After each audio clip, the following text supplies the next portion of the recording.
Yun lang. Nagalit eh, no? Sumigaw eh, no? I'm back! Ito pala yung pakiramdam na nakapag. Nakapag.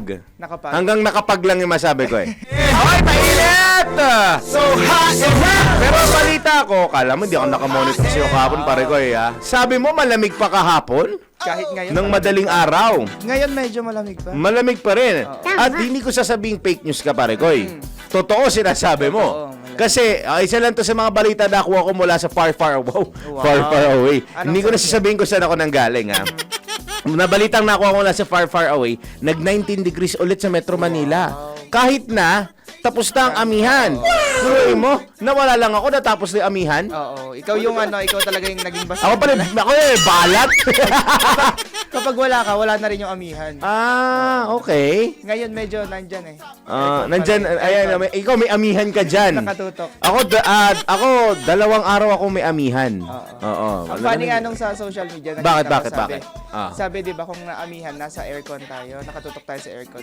Ngayon, kapag summer season na, nasa likod na tayo. Tama. Kasi mainit yung... Tawag doon cycle of winds. Tama. Ikaw mag-update sa akin kasi nga, yun lang inabalitaan ko mula sa far away. Bukod sa, syempre, yung presyo ng gasolina. Alam mo ba? Ganun pa rin. Kung magkano presyo ng gasolina kapon doon sa far away. Nagpagas kami, 98 pesos per liter ang unleaded. Unleaded to, ha? Nagpagas kami mula doon sa far away. May clue, bibigyan ako ng clue. Central Luzon. Ayan, Central Luzon. Doon ako galing sa Central Luzon. Okay. So, nagpagas kami ng 1,000 pesos. Kasi, sabi namin, baka mamaya sa may, isa pang clue. Kasi pagka bumaybay kami ng Esitex, konti na lang ang choices ninyo, ha? Meron pa, para medyo mas... Hindi, hanggang doon lang. Kung masubaybay talaga sila, scope yun ni Kuyang Jun Bringulao. Scope nila yun. Kung nakatutok sila lagi, di ba? Kung kilala niya si Kuyang Jun Bringula, hindi na nakapag-message kay Kuyang Jun. Dato nag-message ako, no? Tapos nagpalibre ako. Walang hiya. Ako pa rin nagpalibre. Nagpalibot ka sana. Nagpalibot. Oo nga naman. Kasi parang pumatay pa kami ng oras ng pagdating namin doon ng linggo eh. Ayun. Di balik tayo, nagpagas ako. Sabi ko para magpagas tayo. Dahil baka mamaya pagbaybay natin sa Esitex, biglang mag-alanganin tayo. Hindi naman tumirek. Meron pa naman. Nagpagas kami. Alam mo kung ilang litro lang yan? Na 1,000 pesos. Tapos 10.3 liters na lang. So nasa 100 na almost. Oo. Alam mo dati pare, ang 1,000 sa akin pag nagpapagas ako, nung nasa 50 plus pa yon. Aabot ng 20. times 2, 20, almost 20, minsan 20 liters nung 50 plus pa yon. 'Di ba? 18, 17 liters halos ganoon. Ngayon, 10 litro. At yung 10 litro pinagas namin, umabot mula sa that far away area hanggang sa may exit lang ng Mexico. Ikaw, pamilyar ko na doon sa exit ng Mexico eh. Hindi kami sa Mexico nag-exit. I mean, habang dumadaan sa North Luzon Expressway, pabalik yun sa Metro Manila, pagdating ng Mexico, kung ano yung inirefill ko doon sa gas na yon, wala na. Hanggang doon na lang din. Yun lang yun. Before ka magpagas. Oo.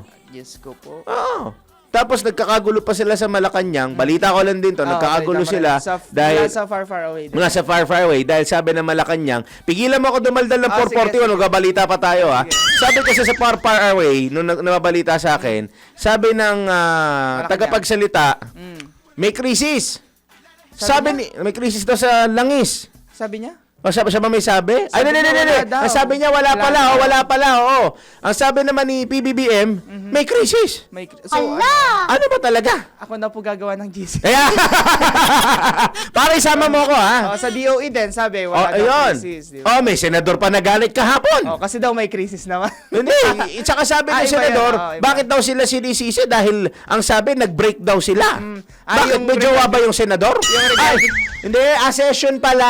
Akala ko jowa ay pinag-uusapan eh. Yung regarding sa budget ng PNOC na kailangan daw. Kailangan daw ng budget ng PNOC pero kailangan ng congressional approval. Tapos sinisisi. Kaso sinisisi kasi daw nag-break. Kaso sinabi ng senador na kahit na magdamagan sila, kung concern talaga Burn the yung crisis. Ano tanda ko na, burn the midnight Oo, candle. Walang alisin daw doon sa session hall. Kahit doon pa sila maghuli. Oo, tama. O, Tapos may tama. sinabi pa. Ano ba? Diba, pinangunahan na natin. Sige, pangunano. May sinabi pa. Ano sinabi? Kapag ka sa budget, ang galing-galing. Pero kapag ka sa mga krisis na ganyan, hindi sila mahagilap. Nasaan niya daw? Ang term pa nitong senador na to ay namumulitika sa sekretary. Kung kayo tutok-tutok sa balita, ihatid naman yung detalye sa inyo. Ngayong morning. Pero in fairness, dumating naman si Dumating, oo. Pero, At feeling ko, ako lang naman to, dumating yun kasi nga nagwala na nga si senator. Kung hindi nagwala si senator, parang sinasabi nga nila, papatawag kayo na patawag, pasabi kayo na pasabi na kailangan ninyo, na nandito kayo, kaya kami naman ang sisisihin ninyo. Tama. Tapos ngayon, who's the greater evil between the two? At saka nung tinanong kasi, kung may plano talaga na pumunta doon sa hearing, nung tinanong kasi yung mga officials nung department na yun, kung nasan siya, sinabi, pupunta daw sa Malacanang, merong meeting kesyo ganyan. Pero hindi sinabi na papunta na po siya, hahabol po siya after nung meeting nito, di ba? Hindi rin marunong sumagot ng mga Oo, kung may balak talaga, sana sinabi na pupunta talaga. Tama. Kayo naman, protektahan nyo lang yung boss nyo. Hindi nyo pa ginawa. Tama. Anyway, magandang Wednesday morning po, Luzon, Visayas, Mindanao, Pilipinas. Nagbabalik po ang inyong lingkod. Kaya mananawa na naman kayo hanggang Friday. Sumasa inyo na po ang inyong paboritong morning habit sa DWIZ at Channel 23. Pinoy gising na po. Wakey na po tayo. Balitaan ang huli ngayon po ay araw ng Miyerkules sa mga Katoliko. Ngayon ay Solemnity of the Assumption tuloy. Annunciation. Mali. Annunciation po. 25 sa buwan ng Marso 2026. Dako na natin ang ulo ng mga nagbabagang balita. Gising! Sa kabila ng paggigiit na walang oil crisis sa bansa, state of national emergency at pagkalito ni JM idineklara ni PBBM. Gising! Inflation rate ng bansa sa Mayo posibleng pumalo sa double digit sa gitna ng pagtaas ng presyo ng langis ayon sa DepEd. Gising! Mini trial. So pag nagsabi ba tayo mini trial, mga maliliit to mga to? Hindi, hindi mali ba maliliit. Parang trial nung trial. Okay. Parang palang ano to. Dapat sinabi nila free trial. trial. Ayan. Sa impeachment complaint laban kay VP Sara, sisimula na ng Justice Committee ngayong araw. Gising! Balita sa ibayong dagat, death toll sa bumagsak na military plane sa Colombia, sumampa na sa mahigit 6 na katao. Gising! Sa sports, 32 koponan papalo sa 2026 season ng Beach Volleyball Republic. Gising! Sa ating segment, hindi pagsusuot ng helmet habang nagmomotorsiklo, nako, bawal ito. Gising! Totoo nga bang ang low blood pressure ang dahilan kung bakit nahihilo kapag bigla kang bumabangon? Mamaya, let's prove it! Gising! At para sa ating fact or fake, kumalat na viral video ng isang pulis na nag-iskandalo sa isang fast food chain. Totoo ba o AI generated na naman? Gising! At sa mundo ng showbiz, wakas at simula album ng SB19, i-release na ngayong linggo. Lahat ay gising kay Daryl Justin at mabangon ka talaga sa pagkahilata kasama si John Riz Calata. Pinoy Gising!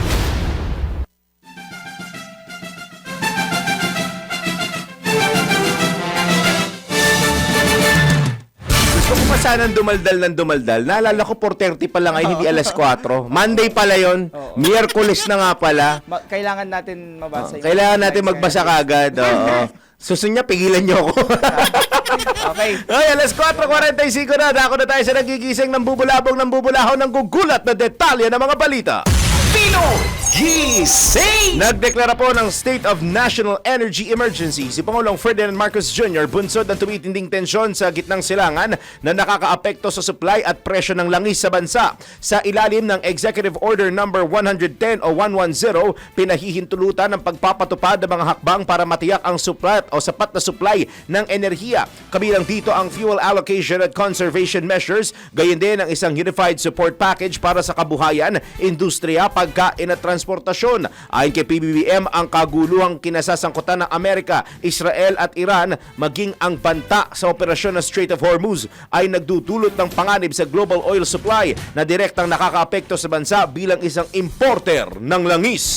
Pinoy Gising! Sa iba pang tampok na balita, nagbabala ang Department of Economy, Planning and Development na maaaring sumirit sa double digit ang inflation pagsapit ng Mayo kung magtutuloy-tuloy ang matinding pagtaas ng presyo ng langis dahil sa tensyon sa gitnang silangan. Ayon kay Socio-Economic Planning Secretary Arsenio Balisacan, posibleng umabot sa most severe scenario kung tataas sa $200 kada bariles ang krudo sa gitna ng sigalot sa Middle East. Sa pagtataya ng DepDev, maaaring umabot sa 154 pesos 6 centavos kada litro ang diesel sa Abril at pagsapit ng Mayo, posible pa itong sumirit sa 162 pesos 60 centavos kada litro. Samantala, ang presyo ng gasolina posibleng tumaas sa 135 pesos 48 centavos kada litro sa Abril at 142 pesos 38 centavos sa Mayo. Dahil dito, inaasahang lulukso ang inflation sa 11.4% hanggang 14.3% sa Abril sa pinakamatinding senaryo, habang posibleng mag-average sa 7.3% hanggang 8.6% para sa buong 2026. Pinoy Gising! Akala ko ang karuktong nun. Dahil dito, Dahil hindi na magdadala ng sasakyan ng bawat isang Pilipino. Kasama si Kasama ako. Daryl Justin. nakita ko yung sasakyan mo sa baba eh. Oo nga eh. Tapos, Anyways. never mind. Samantala, parin Daniel, tanggap muna tayo ng isang report. DWIZ Patrol Report. O ito yung sinasabi kong free, hindi pala free, mini trial sa impeachment complaint laban kay VP Sara. Sisimulan na ng House Justice Committee ngayong araw. Report mula ka Patrol 30, Jelly Mendez. Sisimulan na ngayong araw ang hearing proper o mini trial ng House Committee on Justice kaugnay sa impeachment complaints laban kay Vice President Sara Duterte. Gaganapin ang pagdinig mamayang alas 10 ng umaga upang talakayin ang mga ilalatag na ebidensya at testimonya ng mga complainant, endorsers at respondent. Ayon kay Justice Committee Chairperson Jervin Luistro, kabilang rin sa mga tatalakayin ng komite ang hiling na pagpapasubpina sa ilang mga dokumento, petisyon para sa protective custody ni Ramil Madriaga at ang issue ng umano'y conflict of interest sa dalawang legal counsel ni VP Sara, kabilang na nga sina Attorney Michael Powa at Reynold Monsayak. Una nang sinabi ni Luistro na tatapusin muna ang paglalatag ng ebidensya ng mga complainant at endorsers ng ikatlong impeachment complaint bago isunod ang pagpresenta ng mga ebidensya ng respondent maging ang pagpresenta ng mga ebidensya sa ikaapat na reklamo. Iginit na Luistro na ang hearing proper ay may tuturing lamang na isang preliminary investigation at tanging ang mga miyembro lamang ng komite ang maaaring magsagawa ng direct at cross-examination sa impeachment proceedings. Sa ngayon ay wala pang tugon ang kampo ni VP Sara kung siya ay dadalo o hindi sa proper hearing ng Justice Committee. Matatandaang sinabi ni Luistro na prerogative pa rin ng Vice Presidente kung siya ay dadalo o hindi sa pagdinig ng komite. Ito si Patrol 30. Jelly Mendez nag-uulat para sa impilang metodong lakas sa DWIZ. Nagbabalita ng tama, naglilingkod ng tama. Kapag may bagong balita, naka-on air, agad-agad, DWIZ Patrol Report. Sa kaugnay na balita, mananatiling bukas ang House Committee on Justice para sa pagdalo ni Vice President Sara Duterte sa hearing ng inihaing impeachment complaint laban sa kanya. Ayon kay Committee Chairperson Jervil Luistro, patuloy na magpapadala ng imbidisyon ang komite sa Vice Presidente sa kabuuan ng mga isasagawang impeachment hearing hanggat hindi natatapos ang buong proseso ng investigasyon. Layunin nitong bigyan ang pangalawang Pangulo ng sapat na pagkakataon para sagutin at depensahan ang sarili sa mga kinaharap na akusasyon sa formal na paraan. Pinoy Gising! Yan po ang unang bugso ng ating balitaan ngayong araw po ng Miyerkules 25 sa buwan ng Marso taong 2026. Diyan lamang kayo, Philippine Standard Time! Hi! Pinoy Gising na! O yun, yung tilaok ng manok, marami ako narinig sa Parparaway Ay, nun. ganun. Kasi malapit dun eh. Oo, Okay, may clue na kayo ha. Yan Pero na, hindi may pa alam clue kung na. saan yung eksaktong lugar. Hintayin na lang din nila mag-report si ano. Oo, para malaman nila. Okay. Oy siya, siyam na daldal niyong dalawa. Tuloy-tuloy ang mga balita natin sa Pinoy Gising sa DWIZ at Rio Channel 23 sa oras na alas 4:53 na po ng morning. Nako, alam mo, habang hinihintay natin, dadaldal na ako. Total, yun na naman na na-miss kong gawin, dumaldal eh. Okay. Sige, Na-miss ko magdadala. to ilan, kompleto naman. Ako hindi ako complete attendance eh. Ang Yusek man natin complete Ay, attendance. kompleto High demand pa. siya ngayon eh. Lalo na at nagtataasan ng presyo. Kompleto. Oh, pero sa kanya kasi sa palengke. Pero alam mo, inasa ko tataas dyan yung presyo ng mga isda, ng mga seafoods. tama. Lalo na next week. Pati yung mga iba pang agricultural products kasi syempre gumagamit yun ng mga Sabi makina-makina. ko, oo nga, isa lang basta talaga tumaas lang ang Diesel, presyo ng ganyan. gasolina, lahat po talaga apektado. Akala ko ano ka. Ano akala mo? Magmumura. Hindi ako magmumura. Pare, nasa TV tayo, ha? We are professional people. Medyo kinabahan ako. Hindi ako yung iniisip mo. Okay, Hindi okay, ako yun. okay. Ha? Babay tayo, Tama, tayo, ha? okay. Ayaw natin ma-bad trip mga listeners natin. Kaya minsan dinadaan na lang natin sa tawa kahit ang hirap-hirap na ng problema sa bansa. O siya, sakto nandiyan na. Alamin na natin tagad na tayo ng ulat mula sa ating Metro Patrol. Metro Patrol reports. Ang namiss ko at patuloy niyong inaabangan everyday, nag-ikot ang ating palengke queen sa Maypaho Market sa Caloocan at Karuhatan Market sa Valenzuela para sa presyo ng bilihin at ulam tips on a Wednesday morning. I miss you, Yusek Mama Beth Samson. Good morning, Mama Beth. Good morning, Mama Beth. Naku, I miss na-miss you too. kita, Daryl, syempre. Sa Solemnity of the Annunciation, ang Yan, araw ng tama. pagpapahayag. Ayun. Ayan, Tama. ako lang ang hindi tumataas. Yan ang maganda at mahalaga. Hindi tataas ang Mama Beth, pero mataas ang karangalang binibigay sa kanya lalo na ng mga kanyang kasamahan dyan sa Kamanaba. At Ang tawag, Tumataas din ang presyo ng mga bilihin. Oh, pati bilihin. Na minomonitor niya. Oo. Kaya nga malapit na yun tumaas. From music, gagawin nating ASIC yan. Tama, okay. Baka after Holy Week. Okay. May promotion. Wow, sarap naman. Anyway, alam niyo, ang kakalungkot nga lang dahil talagang biglang bulusok ng pagtaas ng bigas. Dahil before, nakakabili pa tayo ng 43 na bigas sa mga areas ko. Na-monitor ko to, ilang araw nung wala ka, ay ang bigas ay mula sa 53, 55, 58, hindi pa ganun kaganda para makakain ka ng magandang kanin. Mula 60, kami 60 na yung binibili namin, pataas, may 65 pesos pa na presyo ng bigas sa mga palengke ngayon sa Kamanaba. Sa baboy naman, stable, ang kasim, giniling at laman, 350, samantalang ang special ribs ay 340, ang whole chicken, yung isang buong manok tumitimbang ng 165 per kilo at ang parts naman ay 200 per kilo. Sa isda naman, asahan ng pagtaas next week. Pero sa ngayon, medyo pumipitik-pitik pa lang sila. Ang bangus 220 hanggang 360 per kilo. Ang tilapia 150 per kilo. Ang tahong may 100 pa nga hanggang 120 per kilo at ang tamban 160. Sa hipon 110 ang 1/4. So that makes 440 per kilo hanggang 650 per kilo. Ang galunggong 300 pesos. Alamang yung ginagawang bagoong 80. Ang alumahan 400 per kilo. Itong tawag nating puset kalawang 280 hanggang 360 at ang matambaka 240. Alimasag 280, medyo payat pa yan. Ang pampano, ito alam ko gusto ni Daryl to pampano 400 pesos per kilo. Sa gulay naman, ang kangkong 15 ang isang tali. Maging ang talbos ng kamote, ang pechay 50. Sayote 50, patatas 80. Carrots 140, Baguio beans 140, bell pepper 180 per kilo, 200 naman ang kilo ng chicharo. Ang sibuyas na puti at pula 90 hanggang 100 per kilo at ang kamatis from 40 hanggang 50 pesos kada kilo. Ayan, because it's Wednesday, alam ko si Daryl, hindi niyan kumakain Tama. manok at baboy pagdating ng Wednesday. Yung iba naman, Friday. Ngayon, ito naman para sa ating ulam tips. Ginataang tilapia with siling berde. Ginataang sitaw at kalabasa, ternohan niya ng pritong isda. Lumpiang gulay, lumpiang sariwa, ginisang toge, intokwa at hipon. Sinigang na bangus, o paksiw na bangus. Bangus na may palaman, ihawin nyo, lagyan nyo ng palaman na kamatis, sibuyas, luya, at paminta. Pwede rin mag-iskabeche. Ito naman ang paborito ni John Reese. Sinigang na baboy o buto-buto Ayun, with labanos, masarap. Request gabi, ko yun. and siling verde. Ito naman, yun ang paborito naman ni John Reese, sinigang na baboy Yun. na merong sili. May soft drinks pa nga daw eh. Nilagang baboy at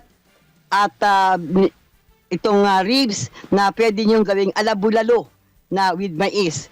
Pero pwede rin naman kayong fried buffalo wings, kalderetang manok, apritada, at ang hindi pinagsasawaan ng mga bagets at hindi rin pinagsasawaan ng Ayan, tulad na-miss ko kong yan. forgets. Yan. Oo. Para sa bagets at forgets na katulad ko, Daryl's Fried Chicken.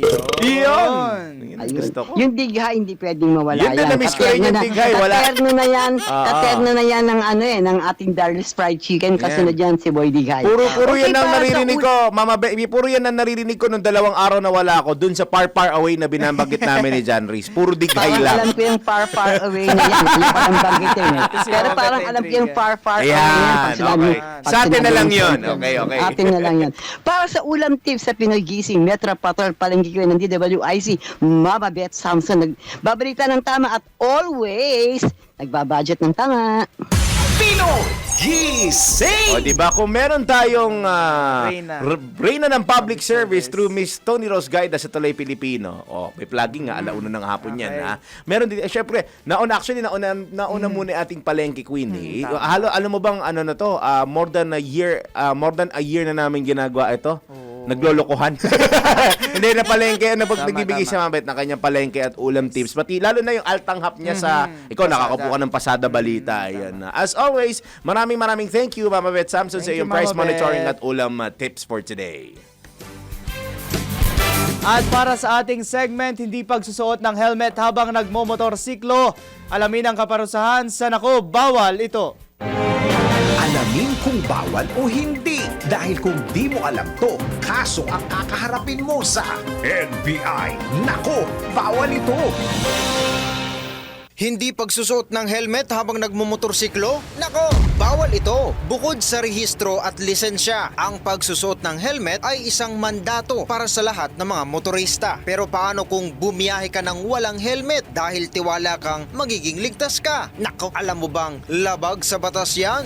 Nakasaad sa Republic Act No. 10094 o Motorcycle Helmet Act of 2009 na obligasyon ng bawat motorista, driver man o angkas na magsuot ng standard protective helmet habang bumabiyahe sa pampublikong kalsada. Ang sinumang lumabag o tumangging magsuot ng helmet ay pagmumultahin ng 1,500 pesos para sa first offense, 3,000 pesos naman para sa second offense, 5,000 pesos para sa third offense, at 10,000 pesos at pagkumpiska sa lisensya para sa mga susunod pang offense. Kaya sa lahat ng mga motorista, ginagamit ang helmet at hindi lang ito accessory. Palaging isipin ang kaligtasan mo at ng ibang biyahero para hindi ka masabihan ng, nako, bawal ito. Pinoy Gising! Kaya ako talaga lagi naka-helmet. Oo, okay. Oo, kasi yun ang importante. Kaya para ako is safe. Oo. Oo, ha, So, dahil- nag-helmet ka rin pag nasa... Pare, hindi naman NASCAR yung minamaneho ko, ha? Okay, okay. Hindi Formula 1, ha? Okay. Ordinaryong sasakyan lamang. O, ito paring Daniel, mamaya na lamang natin ito babalikan. Ito mamaya na lamang 5:25 na. Sa ating isang buong oras na balitan. Muli ngayon po ay araw na ng Wednesday, March 25, 2026. Pare Koy, I'm back! Galing sa far away. Oh, bahala sila. Alam ko saan yung far away. Balikan na po natin ang ating mga headlines. Pinoy Gising! Pangulong Marcos idineklara na ang state of energy emergency sa kabila ng pahayag ng Malacanang na walang oil crisis sa bansa. Pinoy Gising! Double-digit level na inflation rate ng bansa posibleng pumalo sa Mayo, bunsod ng pagtaas ng presyo ng langis ayon sa DepEd. Pinoy Gising! Mini trial sa impeachment complaint laban kay VP Sara sisimula na ng Justice Committee ngayong araw. Pinoy Gising! Balita sa ibayong dagat at death toll sa bumagsak na military plane sa Colombia, sumampa na sa mahigit 60 katao. Pinoy Gising! Sa sports, 32 koponan papalo sa 2026 season ng Beach Volleyball Republic. Pinoy Gising! Sa ating segment, totoo nga ba na ang low blood pressure ang dahilan kung bakit nahihilo kapag bigla kang bumabangon? Tara, let's prove it! Pinoy Gising! Kumalat na viral video ng isang pulis na nag-iiskandalo sa isang fast food chain. Totoo nga ba o AI generated na naman? Alamin mamaya sa Factor Fake. Pinoy Gising! At para sa balita sa mundo ng showbiz, wakas at simula album ng SB19 i-release na ngayong linggo.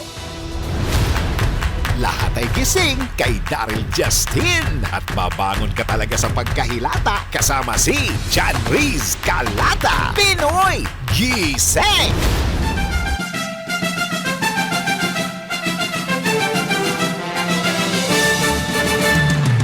Ito, di ko narinig sa dagat to. 6 na minuto na makalipas ang alas 5 na magandang Wednesday morning! Yahoy! Kung narinig ko sa dagat yan, malamang umaalon din yun ng ganun-ganun. Yahoy! Yumayahoy po na morning ulit sa inyo lahat. Dako na tayo sa iba pang detalye ng mga balita. Pinoy Gising! Formal nang nilagdaan ni House Speaker Faustino Boji III ang House Bill No. 8418 o ang panukalang magbibigay na kapangyarihan kay Pangulong Ferdinand Marcos Jr. na bawasan o suspindihin ang excise tax sa produktong petrolyo. Ayon sa tanggapan ni Speaker D, ipinadala na ang signed bill sa Senado bago ito tuluyang ipadala sa executive branch. Layo ng panukala na agarang tugunan ang pangangailangan ng transport sector at mga ordinaryong Pilipino, bunsod na patuloy na pagsirit po ng presyo ng langis sa pandaigdigang merkado dahil pa rin sa nagpapatuloy na tensyon sa gitnang silangan. Sa ngayon, aksyon na lamang ni PBBM ang hinihintay upang maging ganap itong batas at agad na maipatupad ang pagsuspindi o pagbawas sa fuel excise tax. Pinoy Gising! Iginiit ni Energy Secretary Sharon Garin na pinakamadaling o pinakamalalang pwedeng mangyari sa bansa ang matuyuan ng petrolyo dahil sa patuloy na tensyon sa Middle East. Sa pagdinig ng Senate Committee on Proactive Response and Oversight for Timely and Effective Crisis Strategy o PROTEC Committee, ang tanong ko lang dito, Sige. tinawag na proactive. Proactive bakit pa ba na maituturing? Ramdam na natin yung mga epekto nung Oo nga, tsaka proactive ba yan? Pagtaas Kasi ng presyo ng langis. ang tanong ng isang sekretarya, proactive ba yan? Kasi nagbe-break daw. Ay. Anyways, tiniyak ni Secretary Garin na may 1.5 buwan pa ang Pilipinas para mapaghandaan ito. Sa ngayon, nasa mahigit 50 araw pa niya ang imbak ng gasolina sa bansa habang pang 46 days naman ang diesel. Gayunman, nakapag-order na niya ang DOE ng mga oil companies ng dagdag na 11 araw para sa gasolina at 8 araw sa diesel. Maliban dito, nakikipag-usap na rin ang pamahalaan at mga oil companies sa ibang suppliers at ibang bansa tulad ng Amerika, India at Russia para sa karagdagang supply ng petrolyo. Pinoy Gising! Ako, hoping ako na sana yung mga in-order natin na langis, dumating bago maubusan tayo ng May lumalabas supply. nga na figure kahapon na parang unti-unti na nga nababawasan daw yung reserba. Oo nga eh. Hindi ko, baka mali ako Please correct me if I'm wrong. Nasa Kasi 50 days na lang. Oo, kasi yung ibang mga More ibang than 50 news days. organizations, di ko alam sa atin kung na-post na ng social media natin Yung ibang mga news organizations, naglalabas sila ng update kung ilang araw na nga lang ba yung itatagal Yung na reserba. specified nung particular na gas na langis. Tapos tignan mo, pare, si circle back na naman sila sa usapin na, may reserva, bakit ang mahal-mahal ng gasolina? Hindi nyo naman binili yan ng sa ganong kalaking halaga. Ang sinisisi nila is the deregulation law. Tapos ito pa, parang sa gitna ng mga pangamba na yan, parang itinatanggi pa rin na wala tayo sa crisis. Tapos ang question ko, with that na nag-declare si Pangulong Marcos ng State of National Energy Emergency, so ibig sabihin ba nun na parang kumakambyo na yung Malacanang? Ibig sabihin ba nun inaamin na ng administrasyon na nasa crisis tayo? That's one side. Here's another side.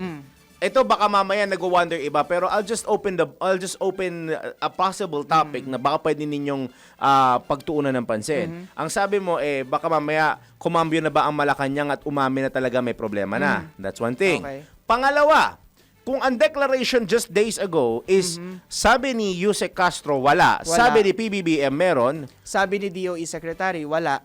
Sabi ng diba? mga senador, meron. Sino ang totoong nakakaalam kung may problema at wala? At pangalawa, nakikipag-usap pa ba dun sa mga nabanggit na opisyal ang Pangulo? May communications pa ba between them and these officials na nagsasalita in the general public telling us na wala tayong krisis dahil may reserba tayo, but the president is, mismong the chief executive is already saying na meron. Merong crisis. Tama. So, sino ngayon ang paniniwalaan ng tao dahil dalawang pronouncement ang binabanggit ninyo, kahit na sabihin natin it's 2 versus 1. Let's just say, hypothetically, dahil sinabi ni Yusek Castro at sinabi ng DOE na walang problema, sinabi ni PBBM meron, sino ngayon ang tama at sino ngayon ang mali? Sino ngayon sa kanila ang fact at sino sa kanila ngayon ang fake? Okay. Kasi hindi mo na may tatanggi, sasabihin na rin ng mga tao sa kanila na ay, yung mga nagbanggit na walang krisis, fake news kayo. Nagwawala na nga ang taong bayan sa social media. Sa mga expressway nga, nasa halos 100 ng unleaded na hindi mo naman inaasahan pa yesterday. Pero syempre, may ranges kasi yon. Ako mismo, per se, hindi ko inaasahan na pagdaan ko sa expressway, 100 pesos ang makikita ko sa unleaded. Tama. Pero 100 ang nakita ko, kaya napilitan ako hindi magpagas sa expressway. Tapos, I don't understand kung bakit ayaw aminin ng pamahalaan Exactly. na meron tayong crisis. Siguro dahil baka magdulot ng panic. Parang, ewan, kasi alam naman na ng mga tao na Exactly. nasa crisis tayo. Ano pa yung kailangan ikatakot ng pamahalaan, di ba? At saka, Tapos, oh. ang maganda kasi, syempre, as government, dapat sa mga citizens mo, transparent ka para, alam mo yun, yung tiwala nila na ibabalik mo. Tapos, syempre, kapag naubusan ng parang pinaasa mo sila na sabi walang crisis, okay, sige, kampante. What if bigla nang naubusan? Hindi ka naging honest sa citizens mo, 'di ba? Parang papaasahin mo na naman yung mga Pilipino na okay, akala ko bang okay ba, 'di ba? Ganun. Tapos biglang nagkulangan ng supply. Last nito sa akin. Okay. Just to defend, baka sabihin nyo, bias na naman kami. Just to defend, let's give the president the benefit of the doubt. Baka mamaya, ibang tao ang kausap niya at ibang impormasyon na ang naibibigay sa kanya. Let's defend those mga nagsabi na walang problema. Baka mamaya hindi na accurate yung information ng mga tao sa baba na binibigay, yung mga information mula sa tao sa baba, baka hindi na accurate o hindi na timely yung information na binibigay nila dito sa mga taong nagsasalita at sila sabing wala tayong krisis. Ano nga ulit solusyon mo kanina? Gagawin mo sila ng GC. GC. Diba? Tapos, Oo. let's be fair pa, at least gumagawa naman ng paraan yung administration, yung mga terminal fees, ayan, nagkaroon na ng discount. Magkakaroon na ng discount sa RoRo terminal fees. Terminal fees. Sa mga airports, Okay. ganyan. Pero, ayun nga yung pinunto ko, di ba, na umupo kay Senyor kahapon. Sinabi ko, okay, nandiyan na, medyo bumilis na yung Tama, action. Meron tama. ng clear na gagawin yung pamahalaan. Okay, nandun na yung urgency. Tama. Pero ang hihingin natin ngayon, consistency. Baka kapag katapos ng urgency, hanggang doon na lang yung ibibigay nilang terminal fees, pati yung mga yes. fuel subsidies. Exactly. Pero hanggat nagpapatuloy yung gera, hanggang doon na lang sila. Pero dapat hanggat nagpapatuloy yung gera, bigay pa rin sila ng bigay ng subsidy. At merong long-term solution. At ipipigil ba ko yung sinabi mong consistency? Baka nakakalimutan ho ninyo na binawi ho ng Pangulo last week yung taas pasahe na matagal lang hinihingi ng mga tsuper natin. Oo. Nakakarinig pa nga ako ng komentaryo sa labas sa sinasabi nila, kasi pagka binigay sa kanila, hindi na rin naman babawiin eh. Ano bang provisional na sinasabi ninyo? Eh yung provisional nga daw na pamasahe sa COVID-19 pandemic, hindi na nga daw binawi. Well, sa akin naman, kung ako lang naman tatanungin, yung hiningi ng COVID-19 pandemic with the times that we have right now, prior pa sa giyera na naganap sa Iran, talagang nakatulong na, kung tutusin, hindi pa nga nakakatulong Hindi, at sa saka mga kasi kanila yun nagkaroon eh. ng inflation na, di ba? Parang, Exactly. kumbaga, syempre, kung nangangailangan tayo ng pagbaba ng presyo ng mga bilihin, ganun din yung mga kapwa. Hindi ko nagtatanggol yung mga kapwa natin. Tama, pero parang tama. konsiderasyon na lang na, Yeah. syempre, kung nangangailangan tayo, nangangailangan din naman sila, di ba? Ito naman, last na, para sa mga tsuper naman, kung hindi kayo pinagbigyan, Ayan, fair tayo, fair tayo. Sa Wala mga tayong tsuper kinakampihan. naman, I am so sorry, wag niyo namang pagsamantalahan yung mga mananakay natin. Alam na, naiintindihan po namin kayo na nahihirapan kayo sa pang-araw-araw na tustusin ninyo dahil wala nang mailabas. May napanood pa nga ako na parang 50 pesos na lang yung naiuuwi ng mga jeepney driver ngayon. Dahil lahat nga napupunta na sa Meron gasolina pa nila, nung- diesel sila eh. If I'm not mistaken, si Representative Tino ito, sinabi niya na from 1,050 pesos, ngayon 250 pesos Tama. na nauuwi. Di ba? Ang laki ng, hindi lang doble yung nawala sa kita nila. And I think everyone in government needs to revisit yung mga hakbang na ginagawa nila. Kasi I don't think yung binibigay, for me lang to, I don't think yung binibigay would be sufficient. Lalo na kung hindi pa natin nakikita yung light at the end of the tunnel. Yun lang talaga. Kailangan lang Ang lalim masolusyon. na, light at the end of the Light tunnel. at the end of the tunnel. O siya, ibig sabihin, speaking of light, alas 5:15 na po pala ng magandang magandang Wednesday morning! Tingnan natin kung may light ulit sa ganda ng panahon na mararanasan natin sa ating weather report. Pinakahuli, pinaka-latest, pinaka-napapanahon. Whether we like it or not, ito ang magiging DWIZ Weather Report. Nako, saktong-sakto dahil may weather report. Mamaya may itatanong din ako. Pero alamin na natin ang latest mula sa Pag-asa Weather Forecasting Center. Nasa linya po natin si Miss Lori De La Cruz. Miss Lori, good morning po. Good morning po. Good morning at sa lahat ng ating mga tagapakinig. Patuloy na makakaranas nga po ng mga pag-ulan ang malaking bahagi ng Kabikulan, Marinduque, Romblon, Oriental Mindoro, maging Quezon Province at Northern at Eastern Samar. Dahil sa epekto po yan ng easterlies, ito po yung hangin na nanggagaling sa dagat Pasipiko habang sa Metro Manila at dito ng bahagi ng bansa. Generally fair weather naman ang mararanasang panahon, iban sa mga localized thunderstorms sa hapon at gabi. Sa ngayon, wala naman po tayong bagyo na monitor inside the Philippine Area of Responsibility. At least in the next 2 to 3 days, wala rin po tayong inaasahan na posible pong pumasok o mabuong bagyo. Gayunpaman, patuloy na magandaway po sa pag-asa sakali po magkaroon ng significant changes at sakali po magkaroon po tayo ng mga panibagong weather disturbances. At sa ngayon, ang heat index na pwede pong maranasan natin sa Metro Manila ay pwede pong mag-range from 33 to 34 degrees Celsius. Habang ang pinakamataas naman sa buong bansa, pwede pong maganap o ma-experience doon sa sa Catarman, Northern Samar.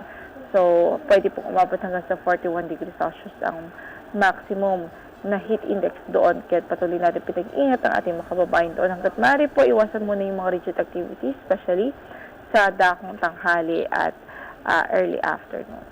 Yan ang latest mula sa Pag-asa. Ito po si Lori De La Cruz. Miss Lori, ako'y may isang katanungan lamang po dahil parang na-observe ng mga kababayan ho natin na hanggang sa ngayon, malamig pa at parang nakita ko sa data, kung correct me if I'm wrong na lang ma'am, na nasa halos 19 degrees pa rin po yung recorded na lowest temperature. Is this, dahil may epekto pa rin ba? Alam kong tapos na po ang amihan season pero may explanation po ba behind this medyo cold weather pa rin kadalasan na during na madaling araw or umaga, or expected naman na ganito pa rin dapat yung temperatura over the coming days? Opo. Kumbaga, hindi pa naman talaga totally mawawala ang epekto ng amihan sa bansa. Meron pa rin po tayo northeasterly wind flow and somehow nagdadala pa rin ho yan ng medyo may kalamigang hangin, especially nga po sa gabi at madaling araw. So, yung effect po ng amihan o ng northeasterly wind flow na yon ay gradual pa rin po natin. Gradual po yung kanyang pagkawala o yung lamig na yon. So, ibig sabihin, posible pa rin yung mga occasional na malamig na panahon na maranasan natin until such time na talagang mag-peak na tayo sa tag-init season. Miss Lori, hanggang kailan po posibleng maramdaman yung medyo malamig-lamig na panahon? Possible po, we're talking about Northern Luzon, Central Luzon, and some parts of Metro Manila. Pero definitely po for Visayas and Mindanao at malaking bahagi ng Southern Luzon, magiging mainit na rin po talaga pa rin siya ang panahon. But for, yun nga, yung for Metro Manila, sa parts of Metro Manila here, at doon sa Northern Central Luzon, possible pa rin yan hanggang sa first week of April, around first week of April. Okay. Ganda pa pala hanggang Holy Week kahit pa paano. Miss Lori, maraming Thank you salamat po. Yes, good morning. Yan po si Miss Lori De La Cruz ng Pag-asa. Pinakahuli, pinaka-latest, pinaka-napapanahon. Whether we like it or not, DWIZ Weather Report. Pinoy Gising! Alas 5:19 ng umaga, tanggap tayo ng mga report. Biyahe ng mga eroplano sa bansa na may meligrong maapektuhan dahil sa kakulangan sa jet fuel ayon kay Pangulong Marcos. Report mula kay Patrol 13 Gilbert Perdes. Namimiligrong maapektuhan ang biyahe ng mga eroplano sa bansa dahil sa kakulangan sa jet fuel, dulot nga ng krisis sa gitnang silangan. Ito ang pinangangambahan ni Pangulong Ferdinand Marcos Jr. kasunod ng pagtaas ng presyo ng petrolyo at problema sa supply ng fuel sa ilang bansa. Sa interview ng Bloomberg sa Pangulo, sinabi nitong may ilang airline na hindi raw pinapayagang mag-refuel sa ibang bansa kaya napipilitang magdala ng sapat na fuel para sa kanilang buong biyahe. Dahil dito sinabi ng Pangulo na maaaring maging mas mahirap ang mas mahabang flight at hindi rin anya malayong magkaroon ng kanselasyon o pagbabawas ng biyahe. Sa ngayon, ilang airline na sa Asia ang naghahanda ng contingency plans. Sa Pilipinas, sinabi naman ng Cebu Pacific na posibleng magbawas ito ng flight sa mga susunod na buwan dahil sa patuloy na pagtaas ng presyo ng langis o fuel. Ngayon pa man, sinabi naman ng Department of Energy o DOE na sa ngayon ay sapat pa ang fuel supply ng mga airlines sa bansa. Patrol 13, Gilbert Pardes para sa himpilang may totong las DWIC. Nagbabalita ng tama, naglilingkod ng tama. Pinoy Gising! Dako naman tayo sa Senado. Hindi makatarong ang oil price hike at magulong distribusyon ng fuel subsidy. Question ni Senator Raffy Tulfo kung bakit alamin sa report ni Patrol 19, Celly Ortega Bueno. Makakapal daw ang mukha ng mga oil company na agad nagtaas ng presyo ng kanilang produktong petrolyo ilang araw matapos ang tensyon sa Middle East. Ito inihag ni Senate Committee on Public Services Chairman Senator Raffy Tulfo makaraang talakayin sa mga kinaukulang ahensya ng pamahalaan ang mga problemang kinakaharap ng transport sector sa gitna ng patuloy na pagtaas ng presyo ng langis sa bansa. Isa sa mga problemang tinalakay ni Senator Raffy Tulfo ay reklamo ng mga consumer ukol sa sunod-sunod na oil price hike na agarang pinatupad ng mga kumpanya na langis ilang araw lamang matapos na pumutok ang sigalot sa gitnang silangan, samantalang lumang stock o buffer stock pa naman ang kanilang ibinebenta at hindi bagong supply. Paraan niyang scam ang ginagawa ng ilang kumpanya na langisa.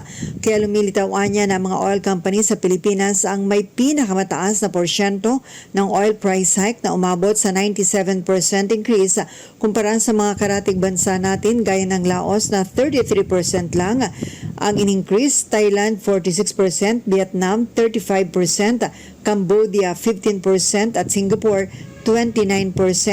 Patunay na naaabusoan niya ang Philippine Oil Deregulation Law. Ayon kay Energy Oil Industry Management Bureau Director Rino Abad na wala ng kapangyarihan ng gobyerno ng magtakda at makialam sa presyo ng langis mula sa 1998 o mula noong 1998 dahil sa pagkakapasa ng Oil Deregulation Law.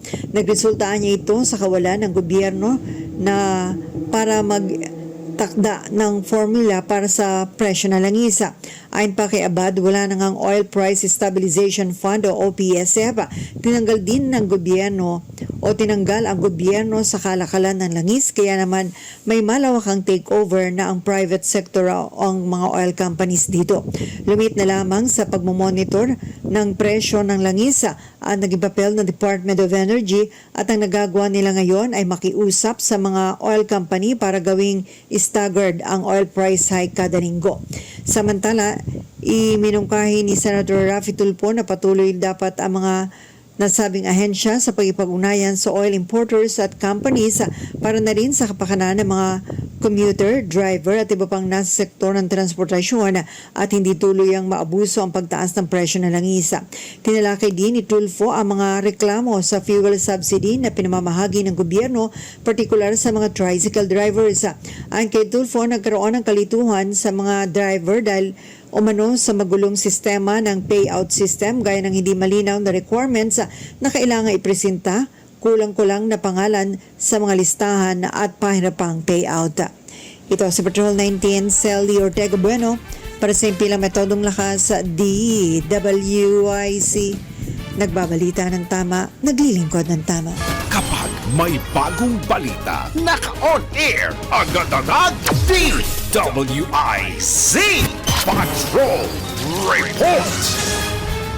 At para sa balita sa mundo ng showbiz, wakas at simula album ng SB19 i-release na ngayong linggo. Report mula kay Mima Anton. Mga latest na pinag-uusapan, mga latest na pinagchichismisan. Pinoy Gising Showbiz Spotted! Para sa aking balitang showbiz, showbiz! Handa na magbalik ang P-pop group na SB19 sa kanilang pinakabagong album na Pinamagatang Wakas at Simula na ilalabas ngayong March 27. Ibinahagi ng leader ng grupo na si Pablo ang proyekto na umano'y bunga ng kailang reflection at pag-grow bilang mga singer. Samantala, sinabi naman ni Justine na mas magiging versatile at dynamic ang tunog na album dahil sa pagsubok nila ng iba't ibang genre. Sa pagkakataong ito, nakipag-collaborate din ang grupo sa iba't ibang producers, kabilang ang international talents sa isang malaking pagbabago mula sa kanilang mga naunang proyekto. Sa patuloy na paglago ng P-pop, naniniwala ang SB19 na bahagi sila sa paghubog ng hinaharap ng lokal na musika at sa pagdadala nito sa global stage. At iyan aking balitang showbiz para sa impirang may todong lakas, DWIZ. Ako si Anton, nagbabalita ng tama, naglilingkod ng tama. Pinoy Gising! Maraming thank you, Kimi Manton, sa kanyang unang showbiz news. Standby lang po muna. Papatuloy po ng ating balitaan sa Pinoy Gising. Dakuan mo natin kasi hindi natin nadakuan to before the break. Alamin muna natin kasi may kumalat pala na viral video Ano ng yan? isang pulis na nag-iskandalo. Ayun. Nag-iskandalo siya sa isang fast food chain. Okay. Ang tanong ng karamihan, hindi ko alam kung napanood. Hindi Hindi ko ko pa pa napanood napapanood yun So kung hindi nyo pa napapanood at malamang may nag-share sa inyo at napansin na ninyo, kung totoo ba ito o AI generated, dahil uso na may pag-generate ng video na totoong-totoo at AI. Ang hirap na makita Ma-determine, di ba? Ma-determine kung AI o hindi. Well, kami bahala mag-determine Ayun. yan. Alamin natin dito sa Fact or Fake. Ikaw! Ikaw nagkabala sa order ko! Hindi po namin kayo kabala, sir. Sumusunod lang kami sa pila. Huwag mo akong hawakan! Boss, tama na. Baka may masaktan na. Sir, pakisuyo. Umupo muna kayo. Anong problema? To serve and protect, ito ang pangako ng ating pambansang pulisya. Kaya naman sa tuwing may police presence, mas kampante tayong ligtas tayo. Pero paano kung ang mismong inaasahan nating magbibigay ng proteksyon ay sangkot sa iskandalo? Ito ang tanong ng maraming netizen matapos kumalat ang isang viral video ng umano'y pulis na nagwawala sa loob ng isang fast food chain. Marami ang nagulat, nainis at napaisip. Pero teka lang, totoo ba talaga ang video na ito? Alamin mo na kung tama o mali, kung totoo o hindi. Walang peke. DWIZ. Fact or Fake. Ayon sa Philippine National Police, dapat tayong maging mapanuri sa mga nakikita online, lalo na sa pagdami ng AI-generated videos. Ang mga ito'y kayang gayahin ang itsura at galaw ng totoong tao, kahit pa pulis, para magmukhang kapani-paniwala ang maling impormasyon. Binigyang diin ng PNP na mahalagang i-check muna ang source bago mag-react o mag-share. Huwag agad magpadala sa emosyon, lalo na kung hindi kumpirmado ang pinagmulan. Kaya ano nga ba itong hatol sa viral video na ito? Fake, isa lamang itong AI-generated content. Sa ngayon, may na minomonitor ng Anti-Cybercrime Group ang ganitong uri ng panlilinlang online. Posible ring maharap sa kaso ang mga nasa likod ng pagpapakalat nito. Ang hakbang na ito'y bahagi ng mas pinalakas na kampanya laban sa misinformation upang mapanatili ang tiwala ng publiko at ang integridad ng mga institusyon. Sa patuloy na advokasya ng pamahalaan, layunin ng PNP na maghatid ng serbisyong mabilis, tapat at mapagkakatiwalaan para sa bawat Pilipino. Paalala, mag-isip bago mag-share. Hindi lahat ng viral, totoo. At sa panahon ngayon, ang tamang impormasyon ang tunay na proteksyon ng bawat isa. Para sa Fact or Fake, Angelo Bainyo, nagbabalita ng tama, naglilingkod ng tama. Huwag magpapaloko, huwag magpapagancho, huwag magpapaskam. Bawal! Bawal ang peke. DWIZ. Fact or Fake. Tagatanggap po muli tayo ng sunod-sunod na report. Pagpapalawak ng fuel at fare subsidies iniutos ni Pangulong Marcos. Unified package na bubuo ng isang komite inilunsad ng pamahalaan. Report mula kay Patrol 13 Gilbert Perez. Inatasan ni Pangulong Ferdinand Marcos Jr. ang DOTR o Department of Transportation na magpatupad pa ng mga hakbang para sa sektor ng transportasyon, kabilang ang pagpapalawak ng fuel subsidy program at fare subsidy para sa mga commuter naman. Iti parte pa rin ng Executive Order number 110 ni Pangulong Marcos na nagdedeklara ng State of National Energy Emergency sa buong bansa. Kasunod na rin ng tensyon sa gitnang silangan na nakakapekto sa supply at presyo ng langis sa buong mundo.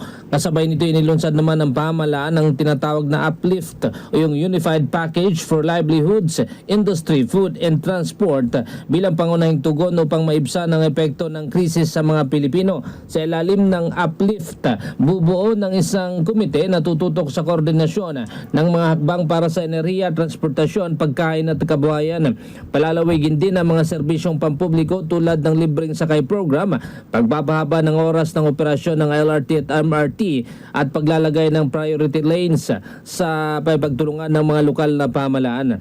Pag-aaralan naman ang pansamantalang pagbabawas o yung suspension ng toll fees, aviation charges at iba pang bayarin upang mapababa ang gastos sa transportasyon. Samantala, inatasan naman ng DSWD na pabilisin ang pamamahagi ng tulong sa ilalim ng AIX o yung Assistance to Individuals in Crisis Situation at magbigay ng karagdagang suporta sa mga sektor na apektado ng krisis na ito tulad ng transport workers, magsasaka, mga isda, displaced workers at yung mga repatriated OFW na sa pamamagitan nga raw ng Sustainable Livelihood Program. Patron 13 Gilbert Perdes para sa Himpilang May Totong Las, DWIZ, nagbabalita ng tama, naglilingkod ng tama. Pinoy Gising! Balik po tayong Senado. 230 billion pesos gagamitin ng gobyerno sa pantugon o napantugon sa epekto sa bansa ng krisis sa Middle East. Detalye, Patrol 19, Celio Ortega Bueno. May magagamit na 230 billion pesos ang gobyerno sa pagtugon sa epekto sa bansa na nagpapatuloy na gulo sa Middle East. Sa pagdinig ng Senado, sinabi ni Acting Budget Secretary Rolando Toledo ang 200 billion pesos ay manggagaling sa 2026 national budget at ang 10 billion pesos ay mula naman sa continuing appropriations ng 2025 national budget. Ang dagdag na 20 billion pesos ay mula naman sa Malampaya Natural Gas Fund na nirekomenda ng Department of Energy na gamitin. Sa pagdinig ng Senate Proactive Response and Oversight for Timely and Effective Crisis Strategy o PROTECT Committee, sinabi ni Toledo na bahagi na nabanggit na pondo ay para sa mga sumusunod: 63.8 billion pesos para sa pang-ayuda ng DSWD, 4.2 billion pesos para sa Department of Migrant Workers, 2 billion para pantulong ng Department of Trade and Industry sa maliliit na negosyo, at 1.2 billion pesos para pangtulong ng Department of Foreign Affairs sa mga Pinoy sa abroad at 2.5 billion pesos para sa fuel subsidy sa transport sector. Ito sa Patrol 19, Celio Ortega Bueno para sa Himpilang Metodong Lakas sa DWIZ. Nagbabalita ng tama, naglilingkod ng tama. Pinoy Gising! Samantala, aabot sa 1 bilyong pisong halaga ng hindi rehistradong electronic cigarette at vape products na samsam ng Bureau of Customs sa Navotas City. Detalye mula kay Patrol 5, Aya Yupangko. Aabot sa 1 bilyong pisong halaga ng hindi rehistradong electronic cigarette at vape products ang nasamsam ng Bureau of Customs o BOC sa isang operasyon sa Navotas City. Nagugat ng operasyon sa intelligence report mula sa Customs Intelligence and Investigation Service Manila International Container Port hinggil sa isang hinihinalang imbakan ng vape products na hindi sumusunod sa regulatory requirements. Sa report ni Customs Commissioner Ariel Nepomuceno, nasa mahigit 3,000 master boxes ng mga produkto ang nasabat sa operasyon na hinihinalang misdeclared at unlawfully imported. Dahil dito, inatasan ang mga kinatawan ng warehouse na magsumiti ng balidong dokumento sa loob ng 15 araw upang patunayan ang pagsunod sa mga regulasyon.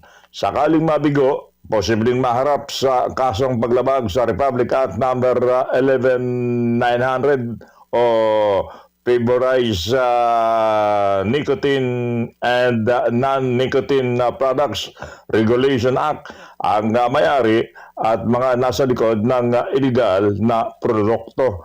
Ito sa Patrol number 5 ay pang-parisang Telematodong Lakas, DWIZ. Nagbabalita ng tama, naglilingkod ng tama.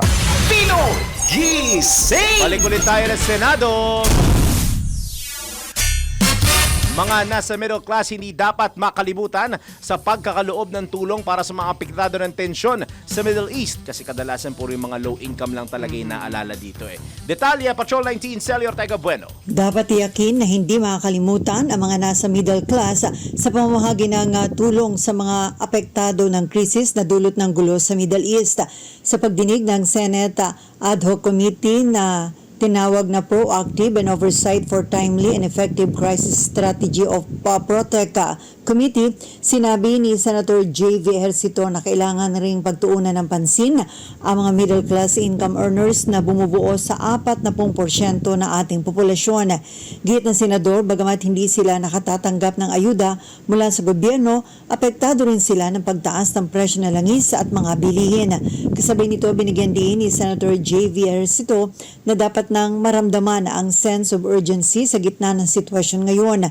Anya, na kay Pangulong Bongbong Marcos Jr. na ang bola lalo't may otoridad na binigay sa kanya ang Kongreso para suspindihin o bawasan ang fuel excise tax. Nanawagan din si Ejercito ng bumuo ng isang interagency task force sa lalong madaling panahon para tiyakin na mabilis, maayos at tuloy-tuloy ang pagkilos ng gobyerno. Ito sa Patrol 19, Celio Ortega Bueno para sa Impila Metodong Lakas sa DWIC. Nagbabalita ng tama, naglilingkod ng tama. Pinoy Gising! Libreng sakay ng mga LGU suportado ng DOTR.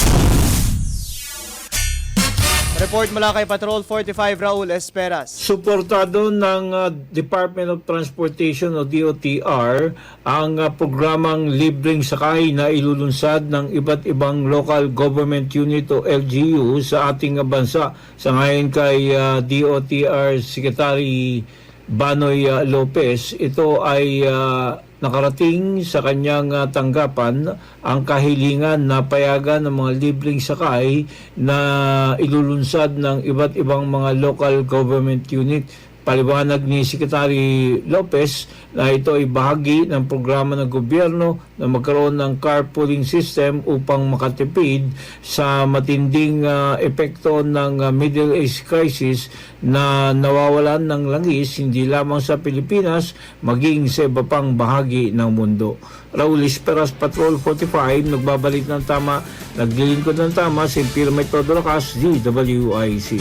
Kapag may bagong balita, naka-on air, agad-agad, DWIC Patrol Report!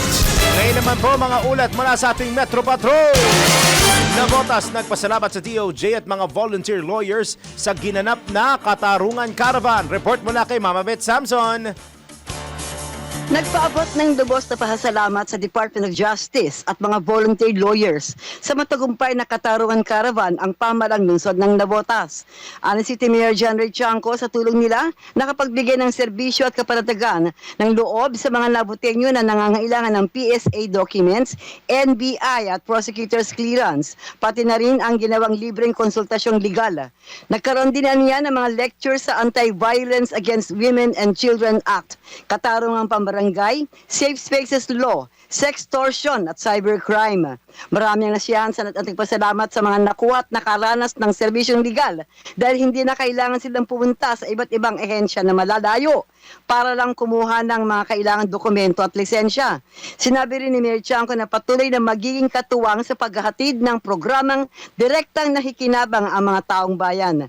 Dagdag pa ng alkalde na katulad ng DOJ, nais ng lahat ang pantay na hustisya sa mga Naboteño, anuman ang kasarian, katayuan sa buhay at paniniwala.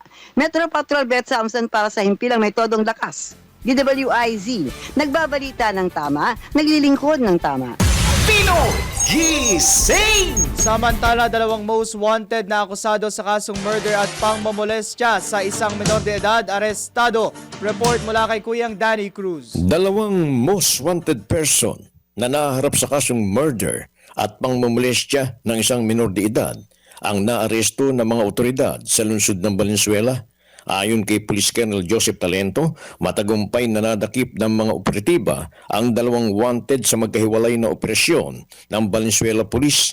Unang naaresto ang 28 taong gulang na lalaki na nakilalang si alias Bitoy, isang construction worker na tubong probinsya ng Northern Samar. Akusado ito sa kasong pagpatay. Walang inirekomendang piyansa ang RTC Branch 2A3 sa kaso ng sospek. Samantalang nadakip naman sa Barangay Coloong ang top 7 most wanted person sa kasong pangmumolestya ng isang minor de edad. Kinilala ito na si alias Pong, akusado sa paglabag sa Article 336 ng Revised Penal Code kaugnay ng Section 5B ng Republic Act 7610. Isinagawa ang operasyon sa ilalim ng pamumuno ni Police Lieutenant Felix Biernes sa ilalim ng supervisyon ni Police Captain Robin Santos. Ang pag-aresto ay base sa warrant of arrest na inilabas ng korte na pirmado ng dalawang presiding judge. Matapos maaresto, ipinaalam sa dalawang sospek ang kanilang mga karapatan ayon sa batas at inaasahang haharap ang dalawang akusado sa hukuman na naglabas ng warrant para sa kaukulang paglilitis. Metro Patrol Danny Cruz, nag-uulat sa himpilang may todong lakas.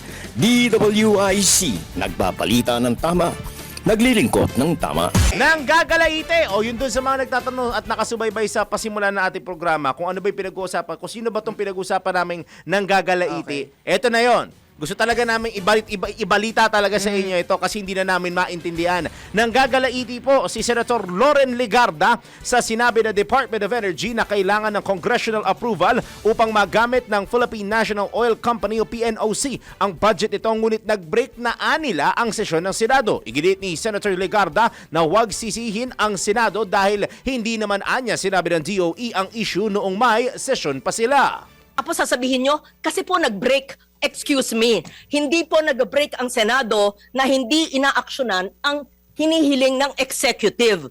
Dalawa ang inyong hiningi. Excise tax, napasa namin. At sabihin nyo on the record, kailan nyo mai-implement yan at ang gulo ninyo. Sinabi nyo, excise tax, kailangan urgent. Nung napasa namin, sinabi, we will see. Yan, galing sa inyo yan ha, kung gagamitin. Tapos, the next day, o sige na nga. Ano ba? Ano ba? Kailangan ba? Hindi. Iyon na nga ba sinasabi ko, kaya talaga nanggigigil si Senator Legarda. Hamon po ng Senadora, pare-pareho silang magtrabaho kahit sa panahon ng Holy Week o Semana Santa. Bukod pa rito, hiningan din ni Senator Legarda ng report ang mga ahensya ng gobyerno kung magkano ang pondong magagamit upang matugunan ang krisis at magtulungan ang mga apektadong sektor. Pinoy Gising!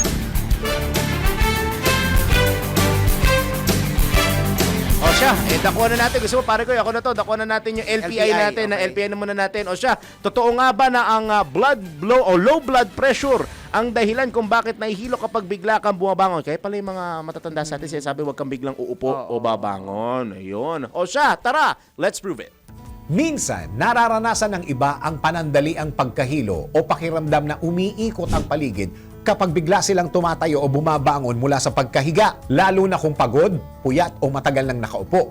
Ang pangyayaring ito ay kadalasang dulot ng low blood pressure na tinatawag na orthostatic hypotension. Pero totoo ba na ang low blood pressure ang dahilan kung bakit nahihilo kapag bigla kang bumabangon? Tara, let's prove it. Bago maniwala sa mga claim na yan, patunayan na yan sa Let's Prove It! Ayon sa mayoclinic.org, ang orthostatic hypotension ay nangyayari kapag bigla kang tumatayo at ang puso ay daluyan ng dugo ay hindi agad nakaka-adjust para mapanatiling tamang daloy ng dugo sa utak. Dahil dito, pansamantala kang nagkakaroon ng mababang presyon sa utak kaya nararamdaman ang pagkahilo, panandali ang pagdilim ng paningin o panghihina. Ayon naman sa Cleveland Clinic, karaniwang nararanasan ang orthostatic hypotension kapag dehydrated, puyat o matagal na nakaupo o nakahiga. Kahit sa mga healthy na tao, paminsan-minsan itong mararanasan kapag bigla ang pagbabago ng postura. Binabanggit din ng Mayo Clinic na ang mga sintomas ay temporary lamang. Pero bukod dito, pwede ring maramdaman ang paninigas ng katawan, pananakit ng ulo o mabilis na tibok ng puso. Para maiwasan ito, mahalagang tumayo ng dahan-dahan at uminom ng sapat na tubig kung madalas itong nangyayari o may kasamang matinding pagkahilo o panghihina. Magpakonsulta sa doktor para matukoy kung may seryosong sanhi. Pinoy Gising! Mga balitang dapat alam mo kahit sa labas ng bansa. DWIZ Balita sa Ibang Bansa. Sumamba na sa 66 katao ang namatay matapos bumagsak ang isang military plane sa Colombia. Ayon sa mga otoridad, sakay ng Lockheed Martin C-130 Hercules ang 128 katao kabilang ang mga sundalo at pulis. Pinaniniwala ang nagkaproblema ang eroplano sa dulo ng runway bago ito bumagsak at magliyab. Batay sa investigasyon, nahirapan ng mga rescuers na marating ang lugar ng insidente dahil sa liblib na lokasyon. Kaugnay nito, nasa halos 60 individual naman ang nakaligtas na agad dinala sa ospital. Pinoy Gising! Sa mundo ng palakasan, ang latest malalaman sa DWIZ Sports News. Ngayon naman sa ating sports news, 32 koponan papalo po sa 2026 season ng Beach Volleyball Republic. Narito ang sports news. Good morning, paring Jordan Gutierrez. Good morning, paring Daryl at paring Riz. Narito na ang ating nanggigising na sports news. Hahampas ng bola ang nasa 32 koponan sa paglarga ng 2026 season ng Beach Volleyball Republic.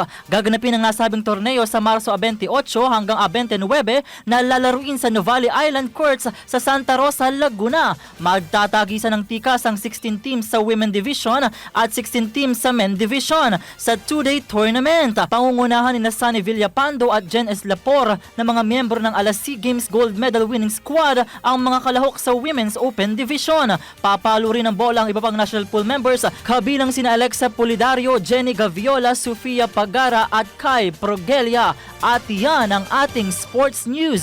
Ako si Jordan Gutierrez, nagbabalita ng tama, naglilingkod ng tama. Pinoy Gising! At para sa balita sa mundo ng showbiz, film actress na si Julia Rewald, bibida sa One Piece live action series sa Netflix. Report mula kay Mima Anton. Mga latest na pinag-uusapan, mga latest na pinagchichismisan. Pinoy Gising! Showbiz Spotted! Para sa aking balitang showbiz, ipinagmalaki ng Filipino-American actress na si Julia Rewald ang pagiging bahagi ng live-action adaptation ng One Piece sa Netflix. Sa isang panayam, ibinahagi ni Julia ang kanyang pag-asa na mas makikita at maipagmamalaki ng mga Pilipino ang kanyang pagganap sa serye. Gagampanan ni Julia ang karakter na si Tashigi sa ikalawang season na nasabing hit na anime adaptation. Ayon sa actress, mahalaga para sa kanya na maipakita ang representasyon ng mga Pilipino sa mga malalaking international production. Umaasa umano siya na ang kanyang paglabas sa serye ay magdudulot ng inspirasyon at pagmamalaki sa mga manonood na Pilipino sa buong mundo. At iyan aking balitang showbiz para sa impilang may todong lakas, DWIZ. Ako si Anton, nagbabalita ng tama, naglilingkod ng tama. Pinoy Gising! Maraming thank you, Mima Anton. At ito, isa sa mga na-miss ko nung araw na mga wala ako, ang pagbati natin ng... Pagbati pala ng good morning. Ikaw, bumabati ka naman everyday. Pagbati natin ng magandang morning sa lahat ng mga giliw nating taga-subaybay na malamang init na sa panahon at biglang tumunog yung cellphone ko kasi hindi nakababa yung volume. Uy, good morning. Kina Kuyang Nelson Malinaw. President sila dyan. Si Uncle Dars mula Hinatuan, Surigao del Sur. Aba, nandyan. Nakarating na ba yung breakfast mula kay Mama Sue? Susan Neronima? Mama Sue! Good morning po. Maaga ba? Ang breakfast pwede hanggang 10:30. Si Miss Zenaida Roman nandyan din. Ay, mula Orani, Bataan. Miss Zenaida, good morning. Shoutout daw kay Bong, Chang, Ramil, and Fe na nanonood sa... Ay, ang aking, ang best friend ng aking lola. Sana tama ang... Nako, nakalimutan ko ang pangalan. Bakit nga ba hindi... ayan, Tita Lolit. Ayan, Lolit. Tito Lolit, good morning po. Alam na alam, sabi sa akin ng lola ko pag uwi ko kahapon. Buti pa ang Tito Lolit mo, alam kung kailan ka wala. 2 araw ka daw wala. Lagi daw nakatutok sa TV, sa Aliw Channel 23. Tito Lolit, good morning. Thank you po. Sir Angelo Redaha, ayan, good morning po. Oy, Si sama. Melody Nohor Barado, ayan, good morning po. May hindi pa ata naglo-load sa akin, no? Pero bakit paldo kayo ngayong nanonood sa amin? Si no? si Sir JV Valdez. Ay, oo nga, dyan si din. parang JV Valdez mula dyan sa may Nueva Ecija. Parang JV, good morning ha. Ang dami mong pinapabati, singiling kita. Andyan Bigla sila ganun, Fire no? Senior Superintendent Roberto Miranda, Fire Chief Inspector Ryan Pascual, SFO4, Victor de Guzman, SFO1, Gary de la Cruz, FO2, Reginald Pangilinan. At may nagbe-birthday. Happy birthday po. FO2, Erickson Domingo na magpapadala ng pang-breakfast natin. Oh, buti Papansin nire-record ko ni dyan, JB spaghetti. Valdez to, no? Spaghetti, oo. I-Gcash nyo na lang. Oy, happy Yan. birthday kay FO2, kay Fire Officer 2, Erickson Domingo, at syempre si Fire Officer 1, JB Valdez ng BFP Nueva Ecija. Mabuhay po kayo at sana hindi ganun kataas yung casualties nitong Fire Prevention Month dyan sa lugar ninyo sa may Nueva Ecija, probinsya ng Erpat ko, Nueva Ecija. Nueva Ecija. Taga Talavera, Kapitbahay Erpat namin Square. yan. Oh, yes, Pampanga. kapitbahay. Medyo malapit-lapit din yan dun sa pinuntahan kong Parparaway. Yung isa kanina nag-comment, medyo doon ha. Hanapin nyo kung sino yung tinutukoy ko ha. Okay. At sa mga patuloy na sumusubaybay sa atin every morning, maraming salamat and good morning po sa inyong lahat. Bago po tayo pansamantalang magpaalam, tayo magpatama quote for today. Ang hirap makisama sa taong ang bait sa harap mo, pero iba ang kwento pag talikod sa'yo. Ayun. Tawag dyan, simple lang. Backstabber. Ay, backstabber. Ano sa'yo? Plastic. Plastic, oo. Pero mas matindi pa rin yung backstabber. Okay. Yan na po ang kalipunan ng mga balita. Tinapok natin sa Pinoy Kisip Araw Wednesday. Paalala lamang po, coding ngayon ng mga number 5 and 6. Bawal lumabas mula 7 to 10 in the morning at alas 5 hanggang alas 8 ng gabi. Kami po nyo nakasama, Daryl Justin. At John Riz Calata. Nagbabalita ng tama. Naglilingkod ng tama.